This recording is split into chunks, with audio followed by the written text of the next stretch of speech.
Hello friends, welcome to RK tutorial. So ఈరోజు మనము 22 July 2024 సంవత్సరం షిఫ్ట్ 1లో జరిగినటువంటి డిఎస్సి హెచ్జిటి పేపర్లో ఉన్నటువంటి క్వశ్చన్లకు ఆన్సర్ చూద్దాం మనము. సో ఇందులో భాగంగా మొదటి క్వశ్చన్ ఏముందంటే, ఒక త్రిభుజంలో ఒక కోణము 48 డిగ్రీలు మరియు మిగిలిన రెండు కోణాలు 1/4:2/3 నిష్పత్తిలో ఉంటే ఆ రెండు కోణాలు కనుక్కోండి. ఇక్కడ ఆ రెండు కోణాలు ఎంత అన్నాడు. అయితే ఇది చాలా ఈజీ క్వశ్చన్. చూడండి, మనకు తెలుసు ఆల్రెడీ ఒక త్రిభుజంలో ఉండేటువంటి మూడు కోణాల మొత్తం ఎంత సమానం? మొత్తం అది 180కి సమానం. అందులో ఒక కోణం ఎంత అయిపోయింది? ఇక్కడ 48 అనమాట. మరి మిగతా కోణం ఎంత ఉంటుంది అప్పుడు? సో త్రిభుజంలో మూడు కోణాల మొత్తం 180 డిగ్రీలకు సమానం అవుతుంది. సో 180ని చేంజ్ చేయాలి మనము. 180 డిగ్రీస్ మైనస్ 48 డిగ్రీస్ అనమాట. కాబట్టి మొత్తం కోణం నుంచి మనం ఒకటి కోణం తీసేస్తే మనకి ఏమొస్తుంది? అప్పుడు 132 వస్తుంది అనమాట. అంటే అర్థమైంది ఇక్కడ. మిగతా రెండు కోణాలు ఏవైతే ఉంటాయో వాటి మొత్తం ఎంతకు సమానం అంటే ఇక్కడ మనకు 132కి సమానం అనమాట. కాబట్టి ఇది గుర్తుపెట్టుకోండి. దాని తర్వాత మళ్ళీ ఆ రెండు కోణాల నిష్పత్తి ఏమో చెప్పండి. ఇక్కడ 1/4:2/3 అనమాట. అయితే మనకి రెండు కూడా నిష్పత్తులు మనకి ఏమైనా ఇక్కడ భిన్నాల రూపంలో ఉన్నాయి. కాబట్టి ఏం చేస్తాం మనం? 1/4:2/3 భిన్నాలు ఏం చేస్తామంటే మనము జస్ట్ అడ్డగుణకరం చేస్తాం అంతే. మనం 3 ఎక్కం 3 అనమాట. తర్వాత 4×8 అంటే అర్థమైంది. ఇక్కడ 1/4:2/3 అన్నా ఒకటే, లేకపోతే 3:8 అన్నా కూడా ఒకటే అనమాట. కాబట్టి మిగతా రెండు కోణాల నిష్పత్తి మనకి ఏమొచ్చిందంటే ఇప్పుడు 3:8 రావడం జరిగింది ఇక్కడ మనకి. కాబట్టి నెక్స్ట్ ఏం చేస్తాం మనం? అందులో మొదటి కోణాన్ని 3x, తర్వాత రెండో కోణాన్ని 8x అనుకుందాం మనం. వీటి మొత్తం ఎంతకు సమానము? ఈ రెండు కోణాల మొత్తం మనకు 132కి సమానం. కాబట్టి ఇక్కడ రాసా చూడండి. 3x ప్లస్ 8x ఈక్వల్ ఎంత సమానం అంటే మనకి ఇది 132కు సమానం అవుతుంది అనమాట. ఇప్పుడు మనకు 3x ప్లస్ 8x ఎంత? 11x అవుతుంది. 11x is equal to 132. x ఎంత అయిపోయినప్పుడు 132/11 వస్తుంది. ఇక్కడ క్యాన్సల్ చేస్తే 11 ఎక్కం 11, 11 ఎక్కం 11, 2 ఉంటుంది 22. కాబట్టి 11 రెట్ల 22 కాబట్టి 12 వచ్చింది ఇక్కడ మనకి. కాబట్టి x విలువ ఎంత అంటే 12కి సమానమైంది. మరి మొదటి కోణం ఎంత? ఇక్కడ 3x కాబట్టి 3x ఈక్వల్ ఏమైతే 3 ఇంటూ x అంటే 12 కాబట్టి 12×36 డిగ్రీలు. ఇంకో కోణం ఎంత చెప్పండి? 8x కాబట్టి 8x. తర్వాత ఏమొస్తుంది చెప్పండి? ఇక్కడ 8 ఇంటూ 12 ఎంత? 96 డిగ్రీలు. కాబట్టి త్రిభుజంలో మిగతా రెండు కోణాలు మనకి ఏమైతే 36, 96. ఫస్ట్ కోణం ఎంత ఉంది మనకి ఇచ్చిన లెక్క ప్రకారం కాబట్టి 48 డిగ్రీస్. ఇంకో కోణం ఎంత? 36 డిగ్రీలు. ఇంకో కోణం ఎంత అంటే 96 డిగ్రీలకు సమానం అవుతుంది అనమాట. చూడండి ఇక్కడ. సెకండ్ క్వశ్చన్ ఏముందంటే, రెండు భిన్నాల లబ్ధం 8 అనమాట. ఇక్కడ రెండు భిన్నాల లబ్ధం 8కి సమానం అంట. అందులో అయితే వాటిలో ఒకటి 4/1/2 అయితే మరొక భిన్నం ఎంత అన్నాడు. ఇక్కడ చూడండి, ఇక్కడ రెండు భిన్నాలు ఉన్నాయట. వాటి లబ్ధం ఎంతకు సమానం? ఇక్కడ మనకి 8కి సమానం అంటే ఒక భిన్నం మనము ఒక భిన్నం x అనుకుందాము, మరొక భిన్నం ఏమో మరొక భిన్నము y అనుకుందాం మనము, మరొక భిన్నం y అనుకుందాం. వీటి లబ్ధం ఎంత సమానం చెప్పండి ఇక్కడ మనకు? x into y is equal to మనకు 8కి సమానం అనుకుందాం మనం ఇక్కడ మనము. అయితే ఒక భిన్నం ఇందులో ఒక భిన్నం మనకి ఎంత ఇచ్చినారు? ఇక్కడ 4/1/2. కాబట్టి మొదటి భిన్నాన్ని మనం 4/1/2 సమానం చేసుకుంటే ఇక్కడ రాస్తా చూడండి. ఇక్కడ x అంటే ఎంత? 4/1/2 ఇంటూ ఎంత చెప్పండి? ఇక్కడ y ఉంది ఈజ్ ఈక్వల్ అంటే 8 అనుకుందాం మనము. మళ్ళీ ఇదేంటి ఇక్కడ మనకి? మిశ్రమ భిన్నం దాన్ని ఏం చేస్తాం మనము? అపక్రమకి మార్చుకుందాం మనం. 2 4 8 8 1 ఎంత? 9 కాబట్టి 9/2 వస్తుంది. ఇంటూ ఎంత అంటే y అనమాట ఈజ్ ఈక్వల్ టు 8 అవుతుంది. దట్ ఇంప్లైస్ y ఎట్లా ఉంటుంది ఇక్కడ? ఈజ్ ఈక్వల్ టు 8 ఎట్లా ఉంది ఇక్కడ? మరి ఇక్కడ ఏముంది? ఇక్కడ 9/2 ఉంది. ఇక్కడ అవతల ఏం చేస్తుంది? అది 2 పైకి వస్తుంది, 9 కిందికి వస్తుంది. కాబట్టి ఇంటూ ఎంత వస్తుంది మనము? 2/9గా రాసుకుంటాం మనం. కాబట్టి y మనకి ఎంత వచ్చిందంటే y is equal to 8 into 2/9 అనమాట. గుణిద్దాం మనం. 8 2 ఎంత అయిపోయింది? 16 /9 అనమాట. కాబట్టి మళ్ళీ దీన్ని మిశ్రమ భిన్నంగా మార్చాలంటే ఏం చేస్తాం మనం? లవాన్ని హారంతో భాగించాలి కాబట్టి ఇక్కడ భాగిస్తే చూడండి. 9తో 16ను భాగిస్తే ఏమొస్తుంది? 9 ఎక్కం 9 అనమాట. మనకు వచ్చేటువంటి శేషం ఎంత అంటే 7. కాబట్టి y ఈక్వల్ టు దీన్ని మిశ్రమ భిన్నంగా మారుస్తే ఏమొస్తుందంటే ఇక్కడ భాగఫలం 1 కాబట్టి 1 పూర్ణాంకం శేషం ఎంత? 7 విభాజకం ఎంత అయిపోయింది? 9. కాబట్టి 1 పూర్ణాంకము 7/9కి సమానమైంది అనమాట. కాబట్టి మరో భిన్నం ఏంటంటే 1 పూర్ణాంకం 7/9. ఇది మనకి ఇచ్చినటువంటి డిఎస్సిలో ఉన్నటువంటి ఆప్షన్లో ఉన్నటువంటి ఆన్సర్ అనమాట. ఇది ఇంత పెట్టినా ఓకే, కానీ మనకు ఆప్షన్లో మనకు 1 పూర్ణాంకం 7/9 ఉంది కాబట్టి మీకు చెప్పడం జరిగింది అనమాట ఇది. తర్వాత మూడో క్వశ్చన్ చూడండి. మూడో క్వశ్చన్ ఏమంటే, క్రింది వాటిలో ఏది సహజ సంఖ్య యొక్క వర్గం కాదు అన్నాడు. అంటే దీని అర్థం చెప్పండి. ఇచ్చినటువంటి ఆప్షన్లలో ఏది మనకు వర్గ సంఖ్య కాదు అన్నాడు ఇక్కడ. దీనికి ఆన్సర్ ఏమంటే డైరెక్ట్ ఆన్సర్ ఇక్కడ మనకి 4th ఆన్సర్ అనమాట. ఎందుకంటే మిగతా వాటి కానీ మిగతా అన్నీ కూడా వర్గమూలాలు కలిగి ఉన్నాయి. అంటే అర్థమైంది ఇక్కడ 1936 దీని యొక్క వర్గమూలం ఏంటంటే 44 అనమాట. అంటే అర్థమైంది ఇక్కడ. దీన్ని మనం 44 స్క్వేర్గా రాయొచ్చు మనం. అదేవిధంగా 3025 ఏదైతే ఉంటుందో దాని యొక్క వర్గమూలం ఏంటంటే 55 కాబట్టి 55 స్క్వేర్గా రాయొచ్చు. అదేవిధంగా 3969 రాయొచ్చు మనము, 63 ఘాతాంకం 2 రాయొచ్చు మనం. కాబట్టి సో ఇవన్నీ కూడా వర్గమూలాలు కలిగి ఉన్నాయి కాబట్టి ఇవన్నీ కూడా వర్గ సంఖ్యలు అవుతాయి. కానీ 2701 ఏదైతే ఉంటుందో ఇది మనకు వర్గ సంఖ్య కాదు, వీటి యొక్క వర్గమూలము మనకు సహజ సంఖ్య కాదు, ఇది మనకు అవసరం అవుతుందన్నమాట. అయితే చూడండి ఎగ్జామ్లో మనం ఇవన్నీ కూడా కనుక్కోవడం అంటే కొద్దిగా ఇబ్బంది ఉంటుంది కాబట్టి అయితే చేయాల్సింది ఖచ్చితంగా తప్పదన్నమాట మనకి ఇది. అయితే ఎలా కనుకుంటాం మనం భాగాహార పద్ధతి ప్రకారం మనం కనుక్కుంటే వర్గమూలం చాలా ఈజీగా వస్తుందన్నమాట. సో 1936 సింపుల్గా ఏం చేస్తాం మనం రైట్ సైడ్ నుంచి మనం 2 అంకెల పైన మనం సో బార్ పెడతాం మనం. 19కి దగ్గరగా వచ్చేటువంటి వర్గమూలం ఎంత అయిపోయింది, సో 4 16 కాబట్టి 4 సో 16 తీసుకుంటాం ఇక్కడ మనం. ఇప్పుడు మనకు వచ్చేటువంటి 3 వస్తుంది ఇక్కడ. తర్వాత బార్ కింద 2 అంకెలు దించుకుంటాం మనం 36 అనమాట. నెక్స్ట్ ఏం చేస్తాము ఈ 4 కలపాలి మనం. అప్పుడు ఎంత వస్తుంది మనకి 4 + 4 8 వస్తుంది ఇక్కడ. సో నెక్స్ట్ ఏం చేస్తాం 8 పక్కల ఎంతైతే రాస్తామో సో అదే విలువతో ఇక్కడ రాసి దాంతో గుణించాలి. ఫర్ ఎగ్జాంపుల్ 8 పక్కల 4 రాస్తే మనము 84 ఏం చేయాలి మనము 4 చేత గుణించాలి కాబట్టి 4 ఇక్కడ రాసుకున్నాం మనము. 84 × 4 అనమాట. ఎంత వస్తుంది మనకు ఇది 336 రావడం జరుగుతుంది అనమాట. కాబట్టి సో 336 అయితే శేషం 0 వచ్చింది కాబట్టి మనకి ఇచ్చేటువంటి ఇక్కడ భాగఫలం ఏదైతే ఉంటుందో అదే మనకు వర్గమూలం అవుతుంది. సో ఈ విధంగా అనుకుంటాం మనం. అదేవిధంగా ఇక్కడ చూడండి ఇక్కడ సో 2701 దీనికి వర్గమూలం రాదు.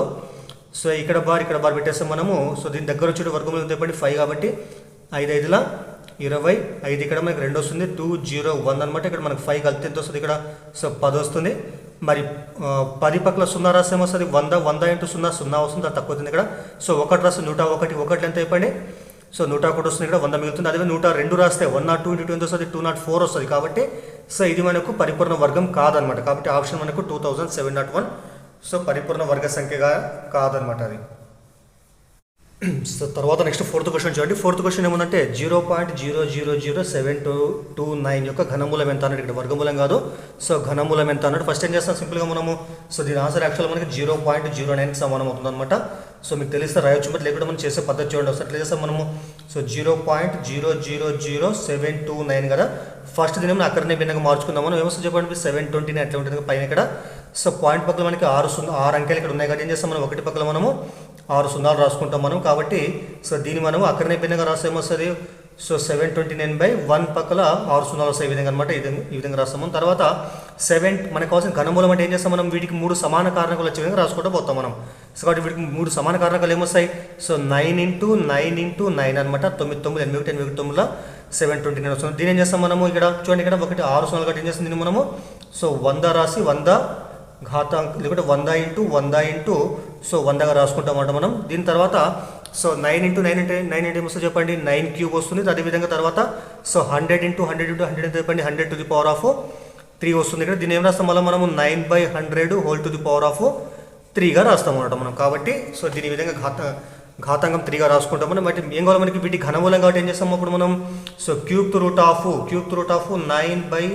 9/100⁻³ రాసుకుంటాం మనం ఘనమూలం కాబట్టి. నెక్స్ట్ ఏం చేస్తాము ఈ క్యూబ్ రూట్ క్యాన్సిల్ అయిపోతే అప్పుడు మనకు వచ్చే విలువ ఏంటంటే 9/100 అనమాట. మరి ఇక్కడ చూడండి ఏమైంది ఇక్కడ హారంలో 1 పక్కల 2 సున్నాలు కాబట్టి ఏం చేస్తాం దీన్ని మనం దశాంశ భిన్నంగా మార్చాలంటే సో ఫస్ట్ 9 రాసి 2 సున్నాలు కాబట్టి 2 అంకెలు ఉండాలి కాబట్టి మనం దశాంశ స్థానంలో 9 ఆల్రెడీ ఉంది ఇక్కడ. నెక్స్ట్ ఏం చేస్తాం ఒక 0 పెట్టుకుని తర్వాత మనం పాయింట్ పెట్టి 0 రాస్తాం అన్నట్టు. కాబట్టి సో వీటి యొక్క విలువ ఎంత మనకు 0.09కి సమానం అవుతుంది. అంటే 0.000729 యొక్క ఘనమూలం ఎంత మనకు 0.09కి సమానం అవుతుంది. సో మీకు తెలిస్తే డైరెక్ట్గా ఈజీగా ఆన్సర్ రాయొచ్చు మనం. సో నెక్స్ట్ 5వ క్వశ్చన్ చూడండి. 5వ క్వశ్చన్ ఏమంటే సో 24x³ y⁴ z⁴2 ఉంది ఇక్కడ. అంటే 24x³ y⁴ z² ఉంది ఇక్కడ. నెక్స్ట్ ఏముంది 48x² y³ z³ ఉంది. తర్వాత 72x⁴ y² తర్వాత z⁴ ఉంది ఇక్కడ. యొక్క ఉమ్మడి కారణాంకం ఏది అన్నాడు ఇక్కడ. అంటే మూడిట్లో ఉన్నటువంటి ఉమ్మడి పదాలు ఏమున్నాయి అవి రాయమన్నాడు ఇక్కడ.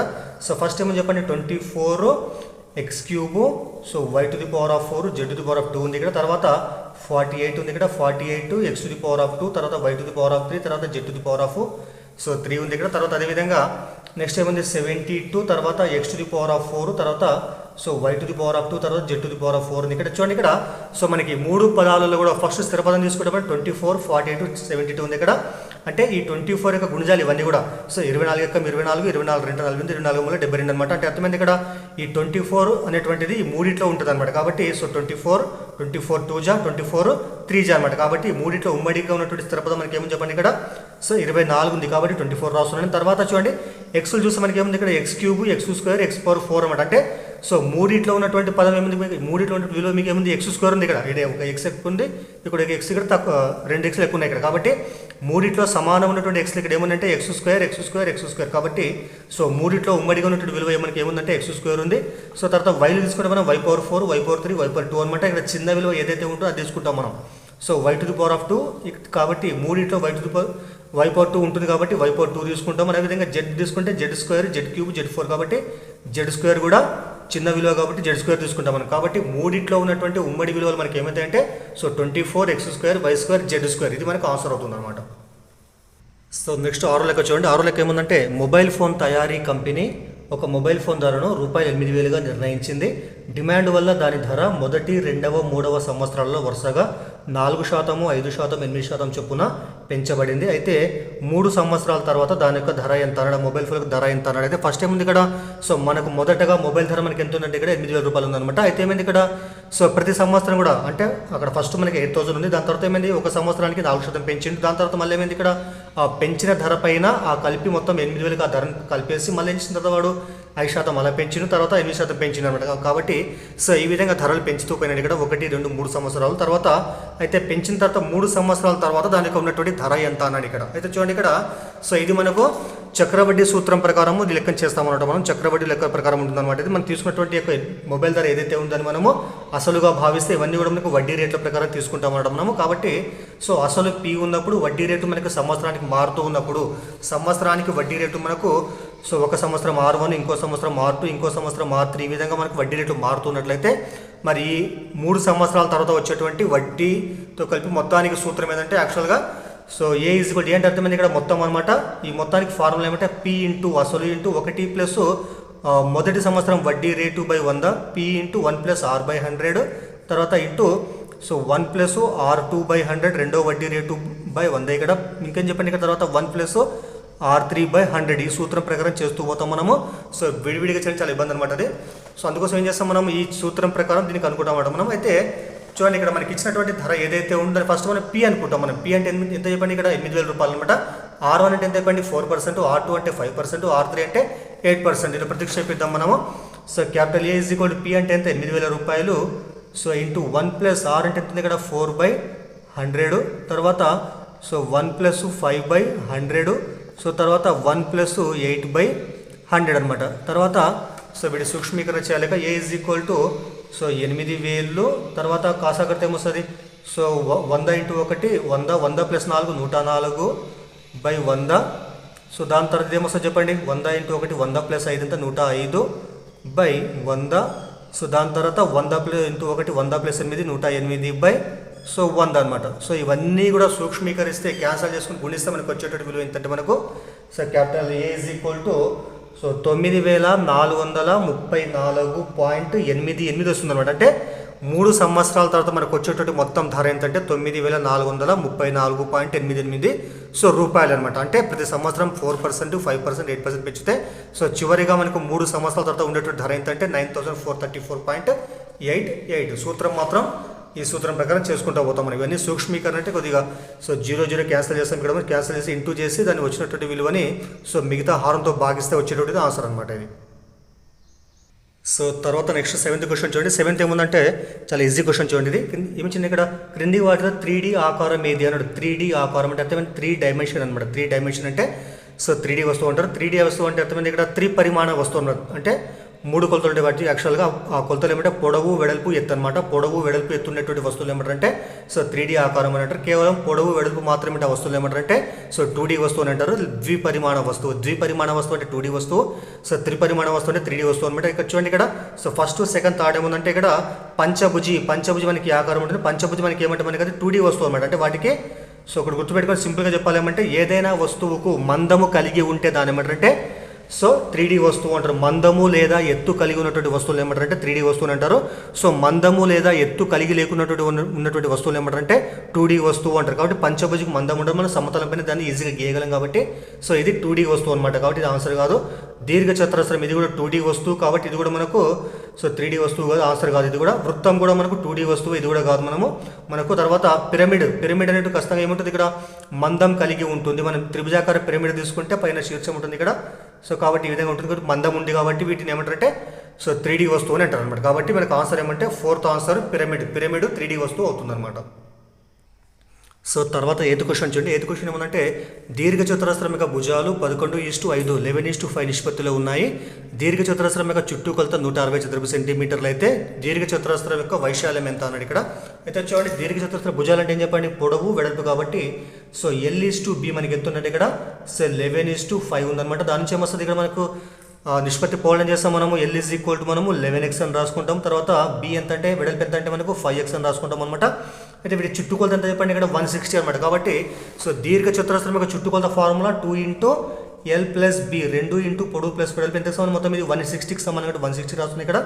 సో ఇక్కడ క్యాన్సల్ చేద్దాం మనం. 2 × 2 2 80 ఇక్కడ. కాబట్టి L + B మనకి ఎంత సమానం ఇక్కడ మనకు 80కు సమానమైన. తర్వాత L అంటే ఎంత అయిపోయింది ఇక్కడ 11xకి సమానం కాబట్టి సో 11x + B అంటే ఎంత అయిపోయింది 5x. 11x + 5x = 80 అవుతుంది. ఈ రెండు కుర్తి అయిపోయింది 16x వస్తుంది. 16x = 80. క్యాన్సల్ చేద్దాం మనం. అవతల పోతే భాగసిద్ధ అక్షరాలకి అయితే ఇక్కడ క్యాన్సల్ చేద్దాం మనం. 11 × 11 11 5 సో 80 16 × 16 16 8 ఇక్కడ. మరి x ఎంత అయిపోయినప్పుడు సో 5 అనమాట. కాబట్టి x మనకి ఎంత వచ్చిందంటే 5 వచ్చింది ఇక్కడ. కాబట్టి x 5 వస్తే అప్పుడు పొడవు ఎంత అయిపోయింది 11x అంటే 11 × x అంటే 5 కాబట్టి సో 11 5 55 సెంటీమీటర్. సో తర్వాత అదేవిధంగా B ఎంత అయిపోయింది ఇక్కడ 5x. సో 5 × మళ్ళీ x అంటే 5 కాబట్టి 5 5 ఎంత అయిపోయింది 25 అనమాట. అంటే మనకి ఏంటి ఇక్కడ పొడవు మనకి ఎంత వచ్చింది 55 సెంటీమీటర్స్. తర్వాత B ఎంత వచ్చింది ఇక్కడ మనకి వెడల్పు ఎంత వచ్చింది చెప్పండి 25 సెంటీమీటర్లు అనమాట. కాబట్టి మనకి ఏం కావాలి మనకి సో దీర్ఘ చతురస్రం యొక్క వైశాల్యము కావాలి. మరి దీర్ఘ చతురస్ర వైశాల్యం ఫార్ములా సో L × B పొడవు × వెడల్పు. పొడవు అంటే ఎంత వచ్చింది చెప్పండి ఇక్కడ 55 కాబట్టి 55 × B అంటే ఎంత అయిపోయింది 25 అనమాట. రెండు కూడా గుణించాలి మనము. అప్పుడు మనకు వచ్చే ఆన్సర్ ఎంత అంటే 1375 చదరపు సెంటీమీటర్లు. మన కొలతలు ఏమి ఇస్తే రాస్తాం మనం. సెంటీమీటర్ మీటర్ ఇస్తే మీటర్ రాస్తాం. కాబట్టి చదరపు సెంటీమీటర్లు అనమాట. సో ఇక్కడ రాంగ్ చుట్టుకొలత మనకి మామూలుగా ఇక్కడ మనకి చదరపు సెంటీమీటర్ ఉంటుంది. కేవలం సెంటీమీటర్ మాత్రమే ఉంటుంది అనమాట. కేవలం వైశాల్యం మాత్రమే చదరపు సెంటీమీటర్లో ఉంటుంది. చుట్టుకొలత కేవలం 160 సెంటీమీటర్స్ మాత్రమే అనమాట. సో తర్వాత చూడండి ఏమి ఇచ్చినట్టు ఇక్కడ 4 అంకెల కనిష్ట పరిపూర్ణ వర్గ సంఖ్య అంటారు. ఇక్కడ 4 అంకెల కనిష్ట పరిపూర్ణ వర్గ సంఖ్య అన్నాడు. అయితే మనకు తెలుసు ఆల్రెడీ అతి చిన్న కనిష్టంగా ఉన్నటువంటి 4 అంకెల సంఖ్య ఏం చెప్పండి 1000కి సమానం అవుతుంది అనమాట. కాబట్టి అతి చిన్న 4 అంకెల సంఖ్య మనకి ఎంత 1000కి సమానం అనమాట. 1000 తర్వాత ఉన్నటువంటి 1000 లేదా 1000 నుంచి పై ఉన్నటువంటి సో మొట్టమొదటిగా వచ్చేటువంటి వర్గ సంఖ్య ఏది అన్నాడు ఇక్కడ. అందుకోసం ఏం చేస్తాం ఫస్ట్ మనము సో 1000 తీసుకొని మనం 1000కి దగ్గరగా ఉన్నటువంటి సో వర్గమూలం అనుకుంటాం మనం. 1000 తర్వాత వచ్చేటువంటి వర్గమూలం అనమాట. సో ఫస్ట్ ఇక్కడ మనకి ఇప్పుడు బార్ పెట్టేస్తాం మనము. ఇక్కడ బార్ ఇక్కడ బార్ కాబట్టి బార్ పెడతాం మనం. తర్వాత 10 ఉంది ఇక్కడ.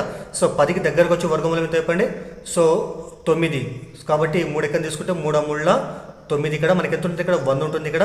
తర్వాత నెక్స్ట్ 2 0 తీసుకుంటాం మనం. నెక్స్ట్ ఏం చేస్తాం 3 పక్కల 3 రాస్తాం మనకి ఇక్కడ 6 వస్తుంది ఇక్కడ. మరి 6 పక్కల 1 రాస్తే ఏమొస్తుంది 61 ఒకటి 61 వస్తుంది ఇక్కడ. కాబట్టి తీసుకో మనం. దీనికంటే పెద్దగా వచ్చేటువంటి విలువ తీసుకోవాలి మనం. కాబట్టి 62 సో రెంట్లో ఇక్కడ 62 రెంట్ ఎంత అయిపోయింది సో 124 అనమాట. అంటే అర్థమైంది ఇక్కడ 100లో 124 పోకుండా ఏం చేస్తాం మనం -24 రాసుకున్నాం. కాబట్టి ఈ -24 ఏదైతే ఉంటుందో -24ని మనము 1000కి కలిపితే ఏమవుతుందో చెప్పండి అప్పుడు సో 1000 + 24 అంటే ఎంత చెప్పండి 1024. కాబట్టి సో 4 అంకెల సంఖ్యలలో అతి చిన్న వర్గ సంఖ్య అప్పుడు ఏమవుతుందంటే మనకు 1024 అవుతుంది. కాబట్టి సో ఫర్ ఎగ్జాంపుల్ ఇక్కడ 1 తీసుకుంటే ఏమవుతుంది మనకి 61 వస్తుంది. అక్కడ మనకి సో మనకు 39 వస్తుంది. తీసేస్తే మనకి వస్తుంది వచ్చేటువంటి సంఖ్య మనకి అది 3 అంకెల సంఖ్య అవుతుంది. కానీ మనకి వాళ్ళు 4 అంకెల సంఖ్య అంటే ఏం చేస్తాం మనము సో దీనికంటే పెద్ద విలువ తీసుకుంటాం. కాబట్టి వచ్చేటువంటి శేషం ఏదైతే ఉంటుందో మనము ఈ మొదటి ఉన్నటువంటి అతి చిన్న 4 అంకెల సంఖ్య కలిపితే వచ్చేటువంటిది మనకి ఏమవుతుంటే మొదటి వర్గ సంఖ్య అవుతుంది. 4 అంకెల అతి చిన్న వర్గ సంఖ్య అవుతుంది అనమాట. కాబట్టి 1024 ఆన్సర్.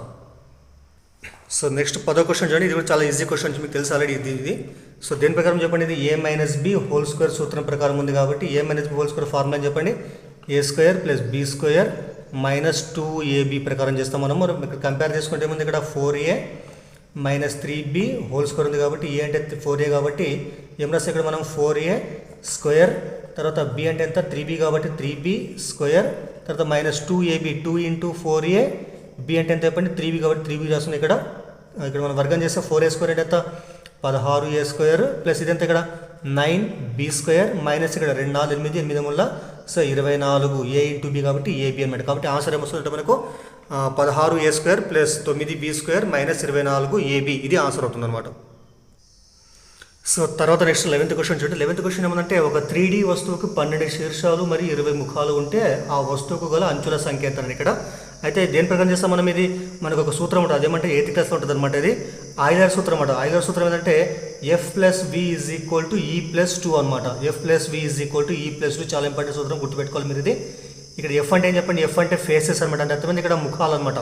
సో ఎఫ్ అంటే ఫేసెస్ అంటే ముఖాలు, తర్వాత వి అంటే వర్టిసెస్ అంటే అర్థమైంది ఇక్కడ సో వాటి శీర్షాలు అనమాట, ఇవి మూలలు లేదా శీర్షాలు అనమాట. తర్వాత అదేవిధంగా సో ఈ అంటే అర్థమైంది ఇక్కడ ఎడ్జెస్ అనమాట, ఎడ్జెస్ అంటే అర్థమైంది ఇక్కడ అంచుల సంఖ్య అనమాట. అయితే మనకి లెక్క ప్రకారం ఏముంది ఇక్కడ వస్తువులు 12 శీర్షాలు అంట. వి అంటే ఎంత అయిపోయింది ఇక్కడ సో 12 ఇచ్చింది ఇక్కడ. తర్వాత సో ఎఫ్ ముఖాలు అంటే మనకి ఎంత ఇక్కడ 20 ఇచ్చినాడు ఇక్కడ, కాబట్టి ఎఫ్ అంటే ఎంత మనకి ఇక్కడ 20కి సమానం అవుతుంది ఇక్కడ. మరి ఈ ఎంత అన్నాడు కాబట్టి ఈ ఇట్లా రాస్తుంది ఇక్కడ ఈ ప్లస్ సో 2 అనమాట. ఇక్కడ చూడండి ఇక్కడ సో 20 + 2 ఎంత అయిపోయింది 32 అవుతుంది. 32 ఈజ్ ఈక్వల్ టు ఈ ప్లస్ 2 అనమాట. 2 3 కోసం మైనస్ అవుతుంది కాబట్టి సో 32 - 2 ఈజ్ ఈక్వల్ టు ఈ అనమాట. కాబట్టి ఈ ఎంత అంటే మనకు 32 - 2 ఎంత అయిపోయింది సో 30 వస్తుంది. కాబట్టి సో వస్తువు యొక్క అంచుల సంఖ్య మనకి ఎంతకు సమానం ఇక్కడ 30కి సమానం అవుతుంది. కాబట్టి గుర్తుపెట్టుకోవాలి మీరు F plus V is equal to ఈ ప్లస్ 2 అనేటువంటి మనకి ఏంటంటే ఇది ఆయిలర్ సూత్రం అనమాట. సో తర్వాత నెక్స్ట్ 12వ క్వశ్చన్ చూడండి. 12వ క్వశ్చన్ ఏమందంటే సో దత్తాంశం 2² 1 8 0 క్యూబ్ రూట్ ఆఫ్ 27 3 క్యూబ్ 6 యొక్క మధ్యగతం ఎంత అన్నాడు. చూడండి ఇక్కడ మనం 2² అంటే ఎంత అయిపోయింది 4 వస్తుంది అనమాట. సో 2² అంటే 4కి సమానం అవుతుంది 4 అది. తర్వాత సో 1 అంటే అట్లే ఉంటుంది ఇక్కడ, 8 అంటే అట్లే ఉంటుంది ఇక్కడ, 0 అట్లే ఉంటుంది. మరి క్యూబ్ రూట్ ఆఫ్ 27 ఎంతకు సమానం చెప్పండి, అది 3కి సమానం అవుతుంది. అంటే అర్థమైంది ఇక్కడ 27 రాస్తాం 3 క్యూబ్ రాసుకుంటాం మనం, క్యూబ్ రూట్ 2 క్యాన్సిల్ అయిపోతుంది 3 వస్తుంది అనమాట. తర్వాత 3 క్యూబ్ అంటే ఎంత సో 3 × 3 × 3 9 మూల 27 వస్తుంది 27 అనమాట. తర్వాత ఏమొస్తుంది ఇక్కడ 6. సో ఇవన్నీ ఏం చేస్తాం మనం మధ్యగతం అంటే ఇవన్నీ కూడా మనం ఫస్ట్ ఇవన్నీ కూడా మనము ఆరోహణ క్రమంలో రాస్తాం. ఫస్ట్ ఏమొస్తుంది చెప్పండి ఇక్కడ 0, తర్వాత 1, సో తర్వాత 3, తర్వాత 4, తర్వాత 6, తర్వాత 8, తర్వాత 27 అనమాట. కాబట్టి వీటి మధ్యగతం ఎంత వస్తుంది ఇక్కడ మనకు సో 1 2 3 4 5 6 7 కాబట్టి ఇక్కడ 3 తీసేస్తాం మనము. సో మధ్యలో ఏముంది ఇక్కడ మనకి 4 ఉంది కాబట్టి 4 ఏమవుతుంది ఇక్కడ మధ్యగతం అవుతుంది అనమాట. మరి 4 దేని విలువ చెప్పండి ఇది సో 4 2² విలువ కాబట్టి మనకు ఇచ్చినటువంటి అన్ని రాష్ట్రాలు మనకు 2 ఘాతాంకం 2 2² మనకి ఏమవుతుందంటే మధ్యగతం అవుతుంది అనమాట. ఇది మనకి ఇచ్చినటువంటి ఆప్షన్లో ఉన్నటువంటి ఆన్సర్ అవుతుంది అనమాట అది. సో తర్వాత నెక్స్ట్ 13వ క్వశ్చన్ చూడండి. 13వ క్వశ్చన్ ఏముందంటే 5 యొక్క మొదటి 5 రెండంకెల గుణిజాల సగటు ఎంత ఇక్కడ. అంటే అర్థమైంది ఇక్కడ 5 యొక్క సో 5 రెండంకెల గుణిజాలు అనమాట. ఇక్కడ రెండంకెల గుణిజాలు ఏమంటే ఇప్పుడు 5 ఎక్కలు మనకు సో 5 × 5 5 × 10 కాబట్టి 10 మనకి రెండంకెలు స్టార్ట్ అవుతాయి కాబట్టి 5 యొక్క రెండంకెల మొదటి గుణిజం 10 అవుతుంది అనమాట.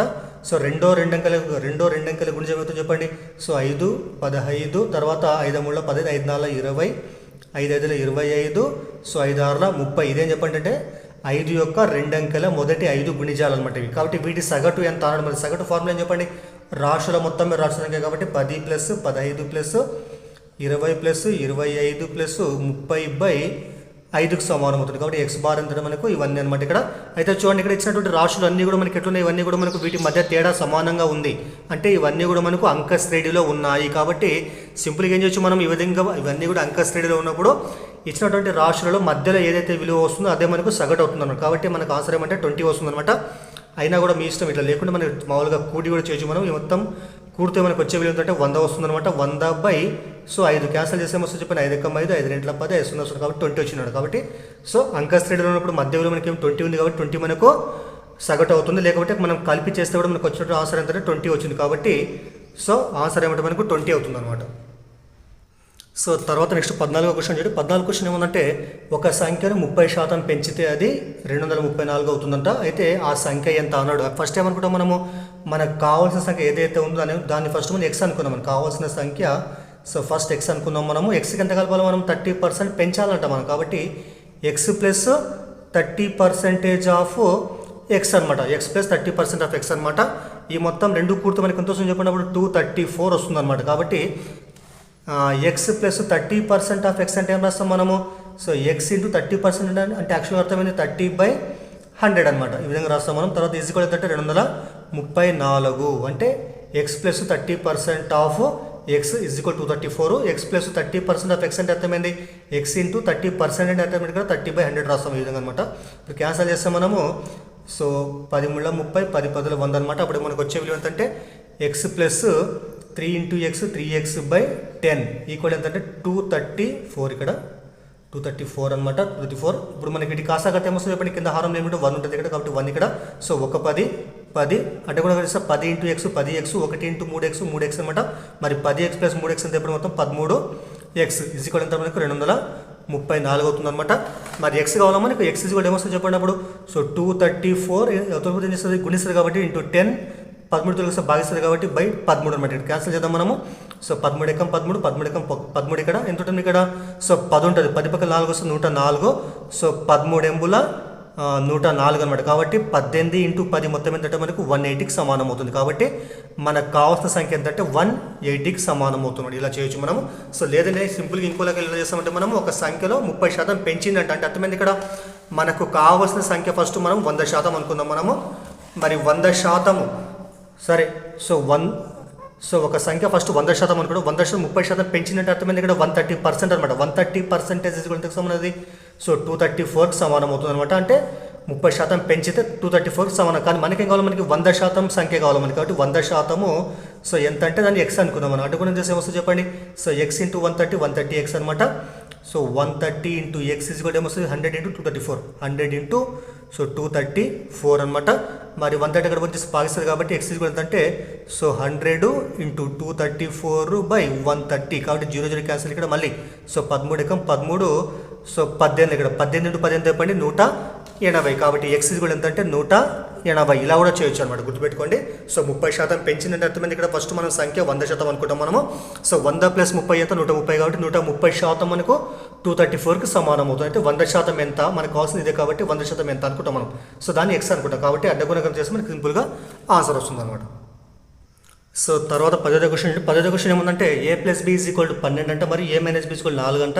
అయితే a ఇంటూ b విలువ ఎంత అన్నాడు. సింపుల్ చూడండి, ఇక్కడ ఈ రెండు కూడా మనకి విలువలు సేమ్ ఉన్నాయి ఇక్కడ. కానీ ఏముంది ఇక్కడ మనకు ప్లస్ మైనస్ ఉన్నాయి కాబట్టి సింపుల్గా వాటిని మనము సో కలిపేద్దాం మనం. a + b = 12, తర్వాత సో a - b = 4 అనమాట. రెండు కూడదాం మనము. a + a ఎంత అయిపోయింది 2a వస్తుంది అనమాట. ప్లస్ b - b రెండు కూడా క్యాన్సిల్ అయిపోతాయి ఇక్కడ. అప్పుడు ఎంత వస్తుంది చెప్పండి 12 + 4 అంటే 16 వస్తుంది ఇక్కడ. కాబట్టి దీని నుంచి మనకి ఏ ఎంత వస్తుంది చెప్పండి. a = 16, 2 భాగిస్తారు కాబట్టి బై 2 అనమాట. 2 ఎకం 2, సో 8 కాబట్టి 8 అనమాట. అంటే సో a = ఎంత మనకు 8కి సమానమైంది అనమాట. మరి a 8 అయితే మరి b ఎంత చెప్పండి. మనకు తెలుసు ఆల్రెడీ a + b సో 12 కాబట్టి a అంటే ఎంత చెప్పండి ఇక్కడ 8. 8 + b so 12. That implies b ఎంత చెప్పండి 8 వదిలిపోతే మైనస్ కాబట్టి 12 - 8 ఎంత చెప్పండి 4 వస్తుంది. కాబట్టి b ఎంత అంటే మనకి ఇక్కడ 4కి సమానమైంది అనమాట. మనకేం కావాలి మనకు. సో ab విలువ కావాలి కాబట్టి a ఇంటూ b, కాబట్టి ab అంటే అర్థమైంది a ఇంటూ b కాబట్టి so a into b = 8 into 4. 8 4 ఎంత చెప్పండి 32 మనకు కావాల్సినటువంటి ఆన్సర్ అవుతుంది అనమాట. సో మీకు వీడియో ఉపయోగపడితే ఖచ్చితంగా లైక్ చేయండి. అదేవిధంగా మీ ఫ్రెండ్స్కు ఫ్యామిలీ మెంబర్స్కు షేర్ చేయండి. అదేవిధంగా ఛానల్ని సబ్స్క్రైబ్ చేయండి. సో ఇందులో భాగంగా 16వ క్వశ్చన్ చూడండి. 16వ క్వశ్చన్ ఏముందంటే సంఖ్యలు 6 1 స్టార్ 2 ఇక్కడ 8 స్టార్ 6 9 మరియు 1 2 7 స్టార్లు 9 చే నిశ్శేషంగా భాగించబడితే స్టార్ గుర్తు స్థానంలో ఉన్నటువంటి అంకెలు వరుసగా అన్నాడు. ఇక్కడ చూడండి, ఇక్కడ మనకు తెలుసు ఆల్రెడీ ఏదైనా ఒక సంఖ్య మనకు 9 చేత భాగించబడినట్టు ఏం కావాలి చెప్పండి. ఖచ్చితంగా ఆ సంఖ్యలోని అంకెల మొత్తము ఖచ్చితంగా మనకి ఏం కావాలి 9 యొక్క గుణిజం అనేటువంటిది కావాలి. కాబట్టి ఇక్కడ చూడండి, ఇక్కడ ఇవన్నీ కలుపుదాం మనం. ఫస్ట్ ఏముంది ఇక్కడ 6 1 స్టార్ 2 ఉంది. ఇందులో మనం ప్రతి అంకెని కలుపుతాం ఏమొస్తుంది చెప్పండి 6 + 1 ప్లస్ స్టార్ ప్లస్ 2 అనమాట. మొత్తం గుర్తు ఏమొస్తుంది మనకి 6 + 1 అంటే 7, 7 + 8 9. ఇక్కడ 9 ప్లస్ స్టార్ వచ్చింది. ఇక్కడ 9 ప్లస్ స్టార్ వచ్చింది ఇక్కడ.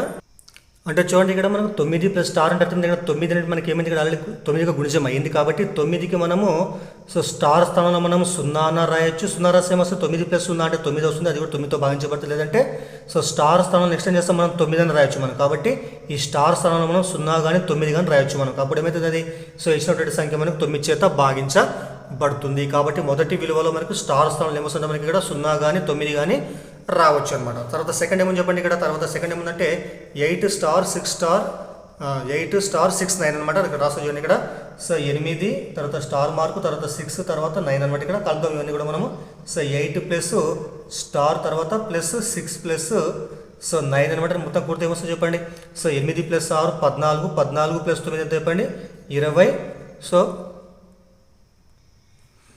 23 ప్లస్ తర్వాత ఏముంది ఇక్కడ మనకు స్టార్ ఉంటుంది ఇక్కడ. కాబట్టి సో మనకి స్టార్ స్థానంలో ఎంత రాస్తే ఈ విలువ మనకు 9కు గుణిజం అవుతుంది. కాబట్టి అన్ని ధన విలువలే. కాబట్టి సో ఇక్కడ మనం 9కు 23 వస్తుందో రాదు, 9 3 27 వస్తుంది. కాబట్టి ఇక్కడ ఏమో మనకు స్టార్ స్థానంలో మనకు సో 4 ఉంటే అంటే 23 + 4 ఏమో చెప్పండి అది 27. కాబట్టి అది మనకు సో 9 చేత భాగించబడుతుంది. తర్వాత చూడండి నెక్స్ట్ ఏమైనా తర్వాత సో 1 2 7 స్టార్ అనమాట ఇక్కడ. నెక్స్ట్ దీన్ని కలిపి రాస్తే ఏమొస్తుంది 1 + 2 + 7 + స్టార్ అనమాట ఇక్కడ. ఇవన్నీ పూర్తి ఏమొస్తుంది 1 + 2 + 10 మనకి 10 వచ్చింది ఇక్కడ. 10 + స్టార్ అనమాట. అంటే అర్థమైంది ఇక్కడ స్టార్ స్థానంలో మనం ఎంత రాస్తే అది 9 గుణించమంటే మనకి 8 రాయాలి ఇక్కడ మనం. అంటే సో 8 10 + 8 చెప్పండి 18 అవుతుంది కాబట్టి స్టార్ ప్లస్ మనం ఏం రాస్తాం మనము సో 8 రాసుకోవచ్చు ఇక్కడ మనం. స్టార్ ప్లస్ 8 రాస్తే 10 + 8 18 కాబట్టి అది 9 చేత భాగించబడుతుంది. అంటే మనకి ఇచ్చినటువంటి ఆప్షన్లో మనకి ఆప్షన్లు ఏమున్నాయంటే సో 9, 4, 8 ఇది మనకు ఆప్షన్లు ఉన్నాయి కాబట్టి 0 మనకి ఇవ్వలేదు కాబట్టి ఇచ్చిన ఆప్షన్లో మనకి ఏమవుతుందంటే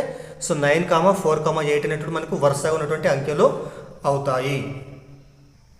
సో నెక్స్ట్ 17వ క్వశ్చన్ చూడండి. 17వ క్వశ్చన్ ఏమందంటే 0.63 బార్ యొక్క భిన్న సో రూపమైన ఇక్కడ భిన్న రూపం అంటే మనకు కావాల్సింది. అంటే అక్కడనే భిన్నం కావాలంటే ఇదే మనకి ఇది దశాంశ భిన్నం అనమాట. కాబట్టి సో 0.63 బార్ యొక్క అక్కడనే భిన్న రూపం ఎంత అన్నాడు. అయితే చూడండి చాలా సింపుల్ చూడండి. ఇక్కడ ఏం చేస్తాం ఫస్ట్ మనము ఈ యొక్క పూర్ణాంక భాగంలో మనకి ఎటువంటి విలువలు లేవు, కేవలం 0 మాత్రమే. అదేవిధంగా దశాంశ భాగంలో ఉన్నటువంటి అన్ని విలువలపైన మనకి ఏమైంది ఇక్కడ బార్ ఉంది కాబట్టి సో ఎన్ని అంకెలపైన బార్ ఉంది చెప్పండి. ఇక్కడ 2 అంకెలపైన బార్ ఉంది కాబట్టి సింపుల్గా ఏం చేస్తాం మనం ఆ విలువ అలాగే రాసేస్తాం మనము 63 అలాగే రాసేసి సో ఇక్కడ మొత్తం సంఖ్యలపైన బార్ ఉంది కాబట్టి ఏం చేస్తాం మనము ఆ ఎన్నైతే అంకెలు ఉంటాయో అన్ని 9 రాస్తాం కాబట్టి 63/99 రాసుకుంటే ఇది మనకు ఆన్సర్ అవుతుంది అనమాట.